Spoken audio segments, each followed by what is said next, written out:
Ayi Mukama Katonda omulungi ow'ekitiibwa tukwebaza okukeesa olunaku lwaleero nga ffenna tukyassa era nga tuli balamu. Tukwebaza obumu bw'olaze olunaku lwaleero bubeerewo emirembe gyonna. Tusaba Katonda buli mulogo ali wano omwanukule n'essaala ennungi aleme ffe tujja kumuddiza ddogo ow'omutima omulungi omuwa omukisa. Tuwanga konsati ya Nnaalongo Omusaayi gwe Yesu Kristo. Gwe Katonda nga totegese teri ategeka mulala, gwe mutegese omukulu ng'oyise mu David Lutalo. Security y'olunaku olwo twagala ebe ng'eva mu ggulu. Muka Bayibuli egamba Mukama watakuuma kibuga bakumbi bakuumira bwereere. Tusaba onnyikize lonje eno mitima gy'abantu ebe nga y'embokosa tezigenda osinga omwaka guno. Gwe Katonda yawa Lutalo talenti, gwe Katonda amwagweza ku maapu emyaka gyonna ate nga Lutalo ye muyimbi. Ayina empisa era ng'akutya tali mu bintu by'akalago kalenzi ng'abayimbi ab'ensi we beesiga ebintu by'ensi. Tukwebaza olw'omutima omulungi Misa Kisemakula bw'atulaze nti abadde Uniting Factor mu music industry. Buli muyimbi ali wano Spice Diana, King Saha, Shakira, Zafalani n'omulala gwe sitegedde. Tubanyika Musaayi gwe Katonda babe nga bakule nabo bafune ku bujulizi Lutalo bwagenda okulaga abantu ne bazaalaga abantu emyaka 10. Katonda tuyita obukuumiro obw'enjawulo okuba mu press conference eno etambule kaba akalongo akaguddewo konsati ya Nnaalongo. Tukusaba abantu emitwalo 2.2 erugogo mu extras byobadde ng'otuwa mutwalo gumu kitundu e Masaka kulono twagala 2.2 emukono twagala baddeyo emubende twagala babooge kubanga Katonda gwe alina amaanyi agagulwanise Lutalo emyaka gyonna mu balaba abangi balina mu balogo abangi balina mu malowoozi agatamwagaliza amangi. Naye Katonda weegulumiza ku David Lutalo nti mwana wo akutya muwombeefu talina malala. Tulabye kuba amalala bazze dakiika 4 ne bagenda n'obalaga ekitiibwa kye tugwe Katonda agaba erinnya. N'olwekyo tusabira buli muntu ali wano agende ng'asinza erinnya lya Katonda ti Katonda y'ow'amaanyi yagaba erinnya olw'obulamu obwanze obutagwawaagenda. Yembajjo akulinaanye tomumanyi aliko gotamanyi tunula bulungi Bajjo aliwo gwe weerabidde omulala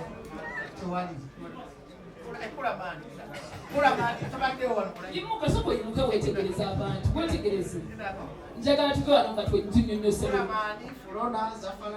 kati lindako fulana gulabe tomanyi kale kaseera tweyongere mu maaso tutandike ndoza n'abavugirizi baffe okuva mu Rosefom batubuulire David Lutalo ekintu kyakoze kino kinene. Namuzaako n'essomero naddukayo papa towakana twagendako Lutalo ng'alina okufuuka emupi ndoza ebyobufuzi nabyagala. By the way abayimbi abasinga mumanyi kimwagala kubanga Lutalo naliteekamu nnyo ekintu ky'ebyobufuzi kuva dda nenabigala nanimbalimba n'abasomesa ne bamusomesaako n'agamba nze ndi wa muzika politics akoze eki aganya nanzijukira mu mwaka gwa 8 namugamba nti Lutalo yatukako ekisa ne muganda ogenda kuba mu myaka 3 egijja twakatambulako emyaka emmeka atambuza emyaka 15 ago twaze namu emyaka 3 naye ng'amaanyi ga Lutalo gali mu kino bayida wona siriyasiko tisiri mu kusaaga kati yaddi siri mu kusaaga amawulire abatamanyi Lutalo ati abakazi yeekumye nnyo siriimu abayimbi bemuje ne mukola amannya ne mwegatanga ne mulwala ensuku ne musugwa nemusiga naye amawulire amazibu Lutalo mumanyi Lutalo nabakebera ng'oli mulamu ayambala kondomu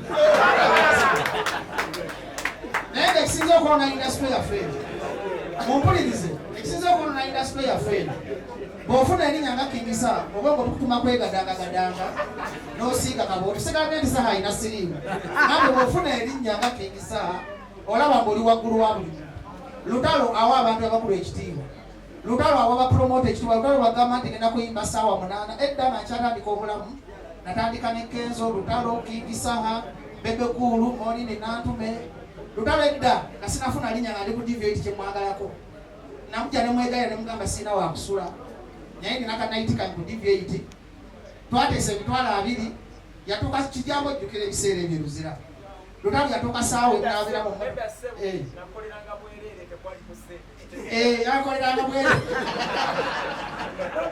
kati mbadde bayimiza Lutalo yatuuka ssaawa emu ne mutuuza paka ssaawa 6 ne munoonya ng'amaze okuyimba n'agenda n'enkya ne mukubira essimu n'agikwata n'akomawo tukugamba Lutalo ayina ebintu bingi bisobola kumwogeraku mu budde obutono bw'enkolaki naye ng'ekimukumye waggulu mpisa atya Katonda atya abakazi simanyi abaana oba yabazaala atya bali abasiji nange ekyo kyanneewuunyisa nnyo kubanga nali mmanyiri Lutalo Eyo Photoshop.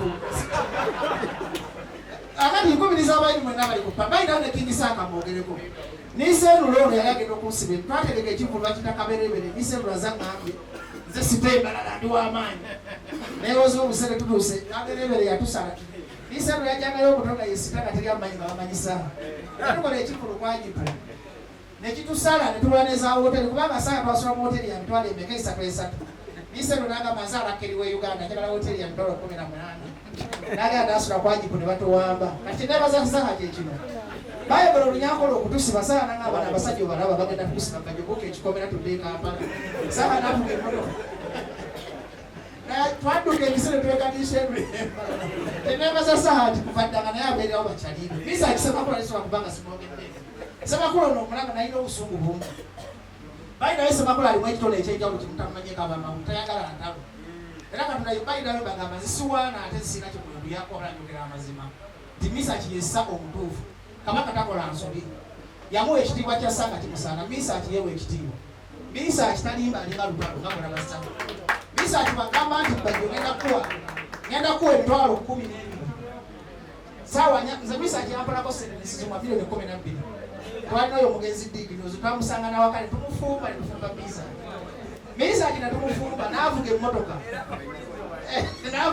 bamubbago sente ziri zaaluma Misa ki naye nga yakola okuma ekigambo ki yagala bajja ojja kujja saawa nkuwa milioni 10 unfortunately nasukulawo ebivulu byasana ebitagala era Misa emagogo watolera tontolera